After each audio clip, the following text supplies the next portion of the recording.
Gang. You don't believe in no fate. Every day digging the grave. Stepping up here with the stakes. City of dreams, city of Hello and welcome to this, the very first episode of NightCityWire, a brand new series from us at CD Projekt Red where we'll be talking about all things Cyberpunk 2077. For today's episode, we'll be starting with a brand new trailer. One of our developers will be joining us to help unpack everything you're going to see. We'll have some news, an announcement about a secret collaboration. We'll be taking a look at some braindance gameplay and welcoming back our developers just to have a chat about everything you're going to see. But there is one more thing. Media all over the world have been getting hands-on with Cyberpunk 2077, and when this episode finishes, you'll be able to go and check out exactly what they thought. So, let's get started. It is time to take a look at our brand new trailer, and after that, our lead quest designer Pavel Sasko will be joining us because I've got a feeling you're going to have a few questions after watching this. So, let's take a look. I love this town, the city of endless opportunity. Ready to get your cherry popped? Yeah, come on! City like any other, just bigger. No, mano, not just any other city. Legends are born here. The major leagues. We're only here because Dex is pulling the strings. Doubt that puts us in the same league as them. But we are. They just don't know it yet. But if you got the cojones and you know how to use them, you can do damn near anything. Unless you catch a bull. Even then, you go out with a bang, right? You know, you can make heaps more eddies as a motivational speaker. Yo, Mr. V, a pleasure.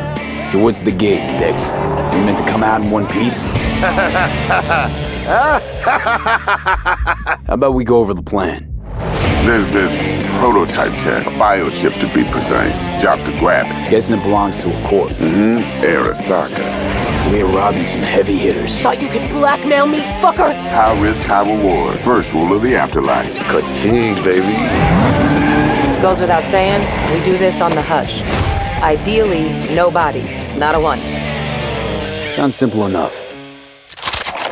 He's lit, assholes! Is it gonna be dangerous? Don't you worry, mi amor. We're bulletproof. Get your ass moving now! What the fuck just happened in there? Can't stop digging Night City. Fucking major leagues. Happy now, Jackie? Yep, that's fucking high! Time to bail! Oh my god, we're so fucked.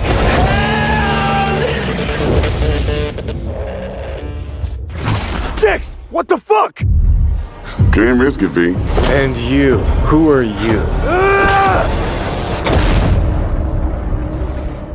Fuck.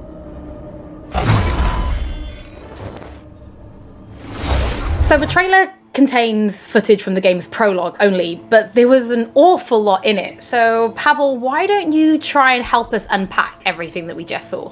Oh yeah, I mean, absolutely, I can try. So what you have just seen is only the prologue of the game. So that awesome stuff is only happening in the first few quests. What the trailer shows you is really our stage, the Night City. You know, this gigantic city built of 6 completely unique districts, surrounded by the 7th one that we call the Badlands. As a player, you are meeting Jackie. Jackie's your friend. Now, they together are trying to reach out for something that is very precious. They're trying to reach out for this chip of immortality, this gateway to eternal life.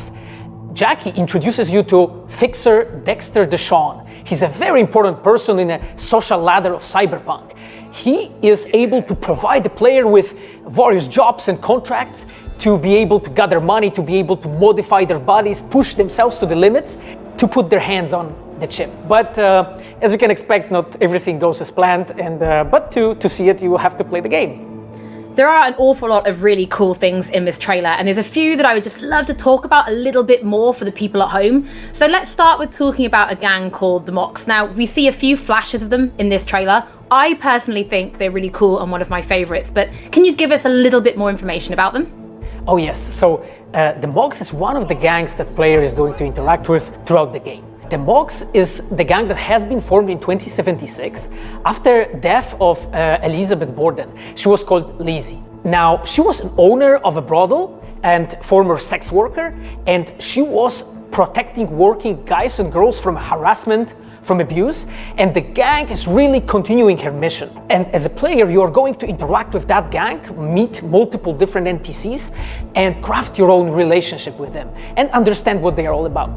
So earlier on, you did mention a 7th district, a place called the Badlands. Now, we saw a few shots of this in the trailer, but I'd love for you to give us a bit more detail about the district outside of the city walls. Okay, so the Badlands is this like dead, dried out space going around the whole Night City. And as a player, you'll be able to traverse that space in your car or motorcycle. This is a space that is inhabited by the nomads. Nomads are living in different families and they are traveling across that space in convoys made out of the cars and motorcycles. And as a player, you'll be able to traverse and access different type of open world content that has been prepared specifically for you to get that awesome feel of the Badlands as an area. In the trailer, we also saw like a completely metal creature. Now, he didn't look like he was from the Maelstrom gang. This looked like something else. So please tell the people at home, who is this giant metal monster? Okay, so that big dude, that was Adam Smasher. He has been introduced in pen and paper in Cyberpunk 2020 by our senpai Mike Pondsmith.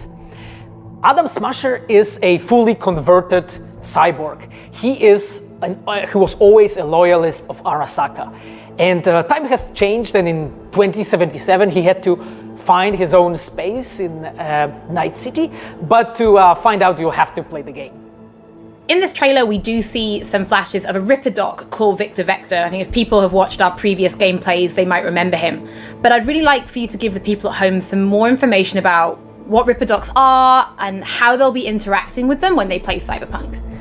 So Ripper Docs in our game, they are surgeons. They are like a specific type of a job in the social ladder of Cyberpunk. They are accustomed and specialized in replacing limbs to the metal ones. They can basically update your body, enhance your body, change you into this walking war machine. And as a player, you are going to meet different kind of Ripper Docs in the game, craft your own relationship with them. Some of them are like important characters for a story. Through that, you will invest eddies that you're gathering to turn your body into this tool that allows you to survive on the streets of Night City. Pavel, thank you so much for joining us. I know you'll be back later in the episode because you're going to be helping us to analyze the Braindance gameplay. But before that, we do have some news to share. Earlier in the year, we announced that if you pick up Cyberpunk 2077 on Xbox One, you'll be able to play it on Xbox Series X when the console launches. And just in case you missed it, it will be the same for PlayStation players as well. If you pick up Cyberpunk 2077 on PlayStation 4, you'll also be able to play it on PlayStation 5 when the console launches. And that's not all. There will be a free upgrade for Xbox Series X and PlayStation 5, but we'll have more details on that soon. To Night City.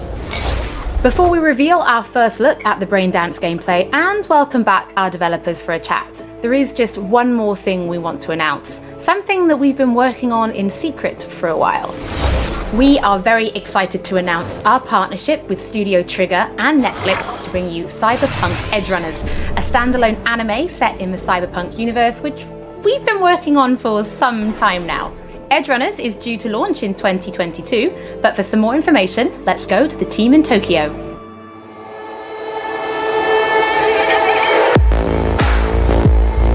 Hi, my name is Saya Elder. I am the Japan-based producer for Cyberpunk Edgerunners. What I do basically on this project is that I am a fixer, to put it in the words of the Cyberpunk universe. We are a game company.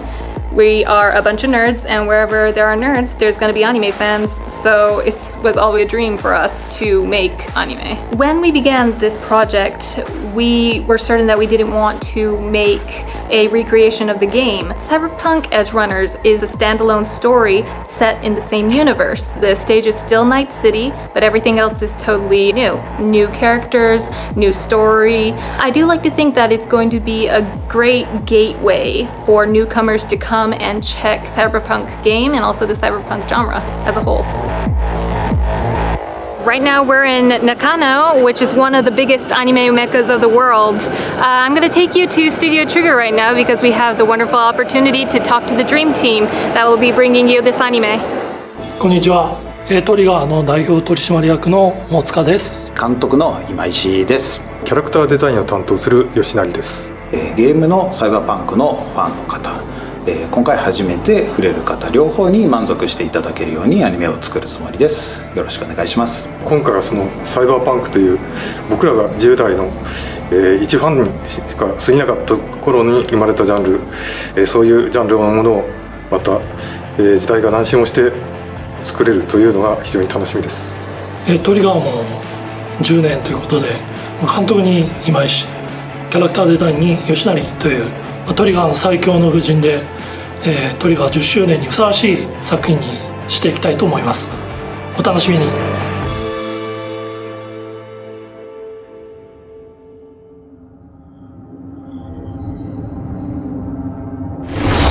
Now it is time to show you some gameplay of Braindance. This is a feature that you'll experience when you play Cyberpunk 2077.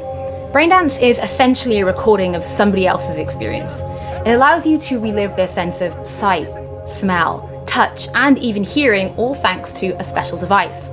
After the gameplay, I will be welcoming back Pavel Sasko, and we'll also be joined by Patrick Mills, our senior quest designer and all-round lore master, who will be helping to answer your questions and give you some explanation on how you'll be interacting with Braindance when you play Cyberpunk 2077. So, let's take a look. Plan simple, do nothing odd, don't get creative. You go in, snatch the cash, get out, and we sell the BD to those psycho freaks from the studio. Got it. And remember, everything on full blast. They'll spot us extra for a wicked adrenaline high. Okay, on you go.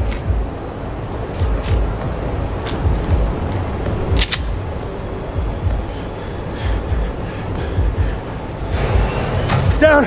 Everybody! On the ground! I want to see you kissing the flooring! Money! Now! Or I will fucking drop you, I swear to God! Well, yeah, hey... now! Before I blow your fucking head off!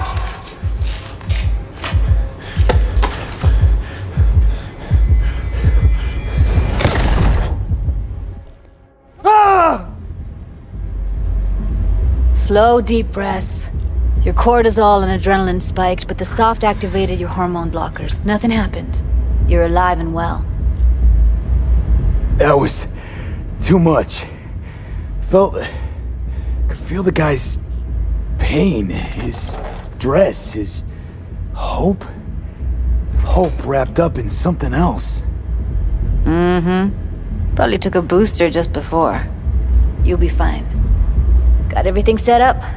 Let's switch over to editing mode.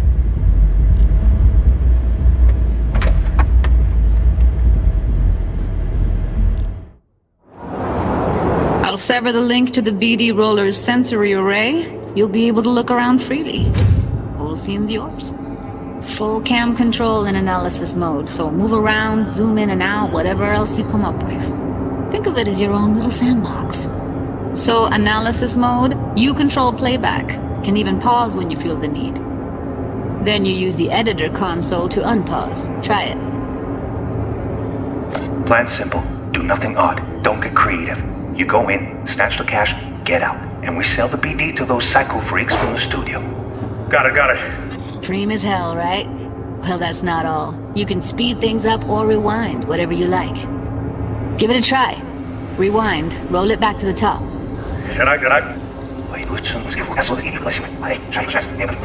All good, neat. Now try fast forwarding a bit. Plan simple, do nothing odd, don't be creative. You go in, snatch the cash, get out. Okay. You can also reset the recording. That'll take you right back to the beginning. Try it. Now for some fun. This here's why you came in the first place. In analysis mode, you get to view and even scan details of the enviro recorded by the BD Roller. Focus on the heat, the gun this gonk gets from his buddy at the beginning. Now scan it. Plan simple, do nothing odd, don't get creative. You go in, snatch the cash, get out, and we sell the BD to those psycho freaks from the studio. And remember, everything before last, that's all you have to believe in. Okay, right here. Excellent. Let's move on. Now heads up. In analysis mode, you can ferret out background noise and conversations if the roller got close enough. This tech records everything, every little detail, even the sights and sounds the roller was never aware of. To see the sources of the recorded sensory signals, switch to the audio layer in the editor. Go ahead and try that now. Okay, good. Now you should see several sound signatures in the store. Choose one and hone in on it. Pack of 6, case of Brosif, and a couple of zappers. Okay, we have a deal today on 2 flavors, curry and surf and everybody! So, any thoughts? Unbelievable. Seriously, like what's happening right next to me. Yeah, it's how BD recording implants work. They pick up everything, all the elements in the background. Then an editor tweaks them, makes them pop.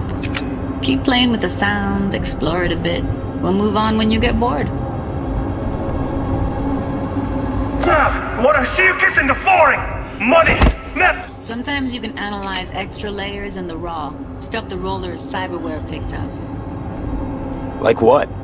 Ev's got Kiroshi optics that grab infrared, meaning you should be able to grab heat signatures from her recording. Huh. Hella nice. Scanning works on peeps, too. Walk up to the wounded chick. Try scanning her. Alright, next thing. Scroll forward to the part where our artist gets a lead injection. Or I will fucking drop you, I swear to God! Well, hey, now! Fucking head off!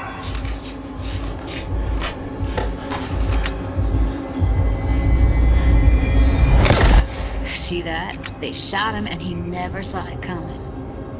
But you will. Here it comes. My favorite part of the game.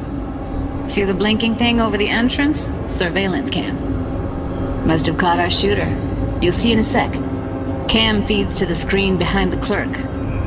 Roll back to where the screen's in the kid's field of vision, then scan it.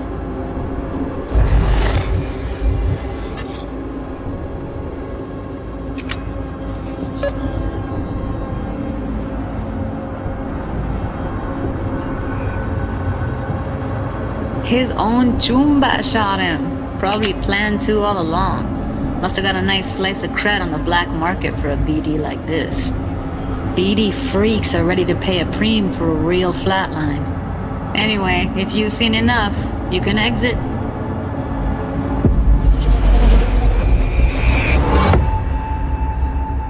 Yeah, it's impressive, right? It's too bad most of the BDs we do here are only good for flogging the log. So Braindance is a pretty big part of the Cyberpunk universe. It's not just something used for adult films. There is an awful lot to it. And there's 2 sides I'd really like you guys to help me explore. First is the lore, so how this actually fits into the universe. And then there's the gameplay side, so how players will be interacting with it. So Patrick, could you tell us more about the lore of Braindance? I would love to. So in the world of Cyberpunk 2077, Braindance was invented way back in the early 2000s at UC Santa Cruz. It was developed as a way of recording a person's experiences and then playing them back for someone else so that they could relive them as though it was happening to them. It was originally used for things like therapy and prisoner rehabilitation, but by 2077 it's become this global media industry, including things like movies, mass entertainment, things like that, video games, some interactive things, and of course adult fare as well. Now in our game we deal a lot with black brain dances, or XBDs as we call them, and there are different types of those, but the one that you saw in the trailer just there was a flatliner. Now that's where the person recording it actually dies during the recording, and it's popular with sort of an illicit kind of a thrill, but a mercenary can also use them for various things, and you'll see that in the game, of course. And from the gameplay perspective, we have been working a lot throughout last years trying to figure out the best way how to use the Braindance in the game as a mechanics. So what we have settled on is this Braindance editor mode. As a player, you will be able to run the Braindance in the editor mode and see different clues that have been registered on the peripheral of given actor. Now, as a player, you can slide on the timeline of the recording back and forth, trying to uncover different clues. And that clues are actually telling a story in the game. So, as a player, you will run different investigations that will lead you to different mysteries, and you will uncover them actually using that Braindance as a mechanics in the game. So, as Pavel was saying, we use Braindance as a storytelling tool. It's not a collectible. It's not something where you're going to go in and you're going to play it and you're going to be like, I've seen this before.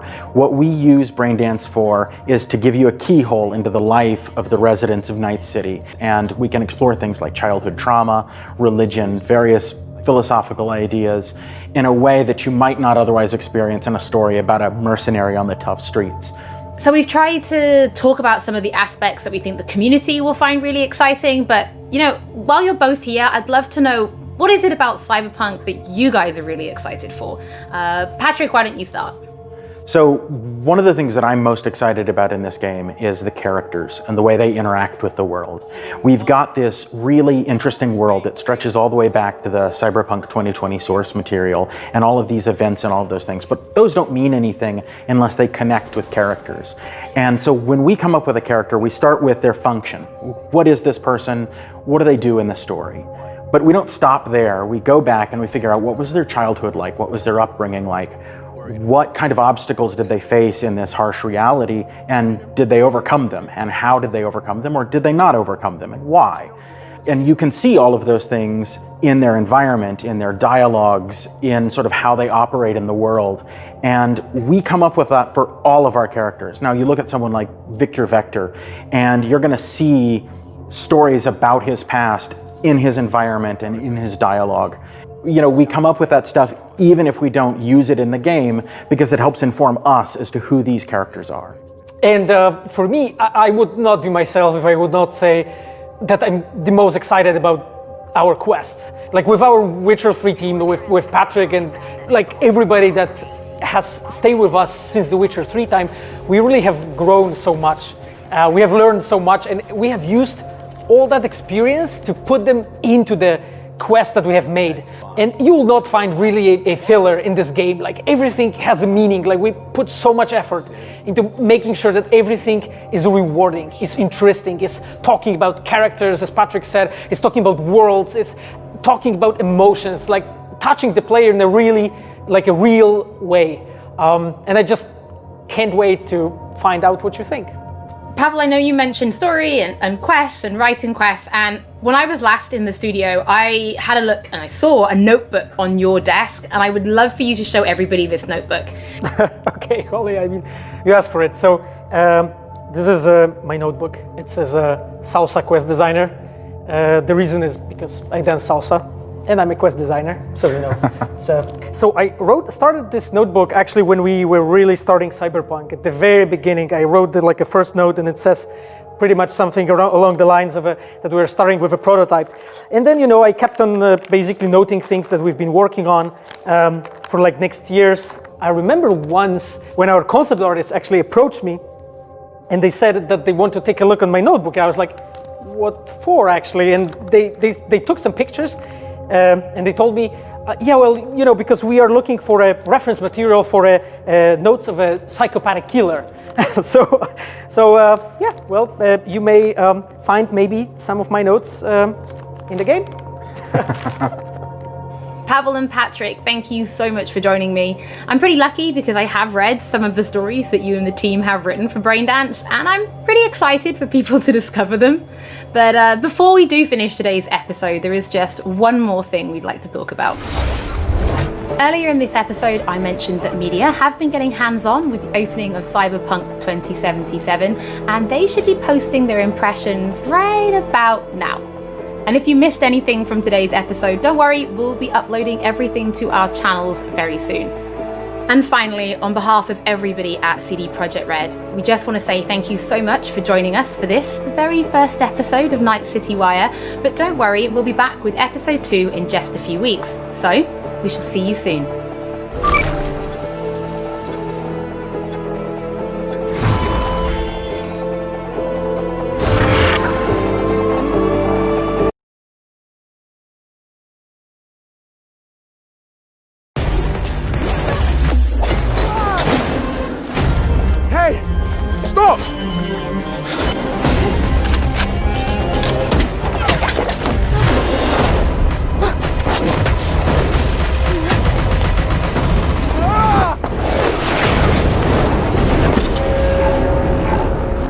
I'm going in. 미안해서 어쩌나? And that's it for The Wire. Hey, everyone. Welcome back to Twitch Gaming. My name is Jesse Cox, your host for this post show. We have got a lot to talk about. Mostly because what time is it? 9:25? Can I say this yet? They said it. People have played the game. People have played the game. I've played the game. So I know because what time is it? 9:20.